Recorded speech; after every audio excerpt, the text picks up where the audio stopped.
Pahlawan yang setia itu berkorban bukan buat dikenal namanya, tetapi semata-mata membela cita-citanya. Aku rela dipenjara asalkan bersama buku, karena dengan buku aku bebas. Saya menyebut satu nama yang patut menjadi kenang-kenangan buat selama-lamanya, Cipto Mangunkusumo, yang meninggal kemarin pagi dalam usia 58 tahun. Sejarah hidupnya mudah diterangkan dengan beberapa kata saja: jujur, setia, kesatria, berjuang, berkorban, pembuangan, dan penyakitan. Apa yang dilakukan oleh orang setelah mendengar suatu khotbah jauh lebih penting daripada yang dikatakannya tentang khotbah itu. Memang benar pepatah Jerman, der Mensch ist, war es ist, artinya sikap manusia sepadan dengan caranya ia mendapat makan. Hari siang bukan karena ayam berkokok, akan tetapi ayam berkokok karena hari mulai siang.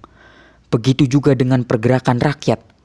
Pergerakan rakyat timbul bukan karena pemimpin bersuara, tetapi pemimpin bersuara karena ada pergerakan. Indonesia merdeka bukan tujuan akhir kita.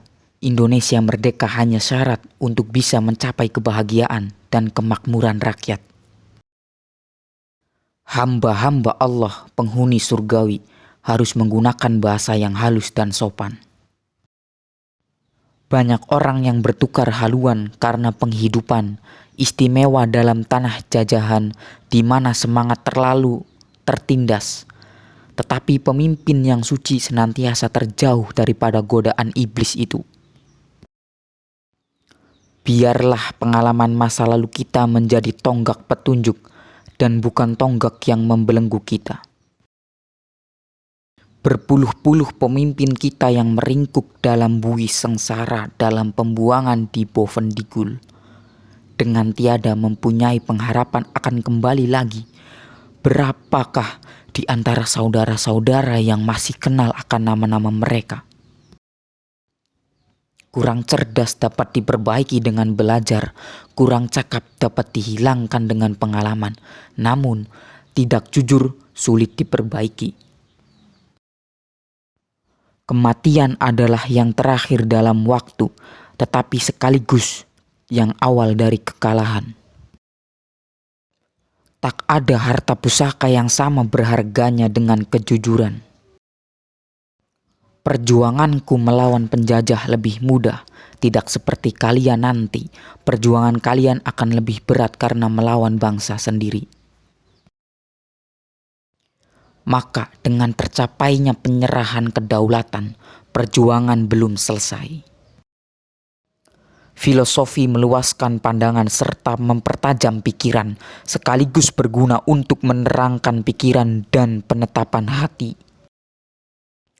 Malahan kita berada pada permulaan perjuangan yang jauh lebih berat dan lebih mulia, yaitu perjuangan untuk mencapai kemerdekaan daripada segala macam penindasan. Buku jadi salah satu sumber energi dan kebebasan bagi mereka yang haus akan ilmu pengetahuan. Anak muda boleh pandai beretorika, tapi juga harus sadar untuk mewujudkan kemakmuran dan kesejahteraan rakyat yang menjadi cita-cita. Agar persatuan dan kepedulian tak makin pudar, teruslah menjunjung tinggi sila ketiga Pancasila, Persatuan Indonesia.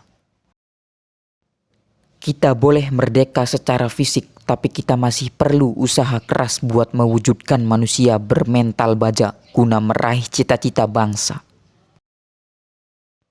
Akan ada satu masa ketika kita harus melawan saudara bangsa sendiri, melawan KKN dan pemberontakan dalam negeri. Apapun yang membuatmu takut, hadapilah dengan berani. Kita masih terus berjuang jadi tuan rumah di negeri sendiri. Tanyakan pada diri, apa yang sudah saya berikan untuk bangsa ini? Kita butuh waktu untuk berkontemplasi, buat memetik pesan dari apa yang telah dibaca. Tindakan jauh lebih penting daripada kata-kata. Dasar kekeluargaan itulah dasar hubungan istimewa pada koperasi. Di sini tidak ada majikan dan buruh, melainkan usaha bersama di antara mereka yang sama kepentingan dan tujuannya. Membaca tanpa merenungkan adalah bagaikan makan tanpa dicerna. Betul, banyak orang yang bertukar haluan karena penghidupan istimewa dalam tanah jajahan di mana semangat terlalu tertindas. Tapi pemimpin yang suci senantiasa terjauh daripada godaan iblis itu. Untuk mencapai cita-cita yang tinggi, pahlawan melepaskan nyawanya pada tiang gantungan, mati dalam pembuangan, tetapi senantiasa menyimpan dalam hatinya luka wajah tanah air yang duka. Koperasi juga bisa mendidik toleransi dan rasa tanggung jawab bersama. Dengan demikian, koperasi bisa mendidik dan memperkuat demokrasi sebagai cita-cita bangsa. Kita dapat mengukur keberadaan kita terhadap Allah dengan kepekaan kita terhadap penderitaan dan kesusahan orang lain.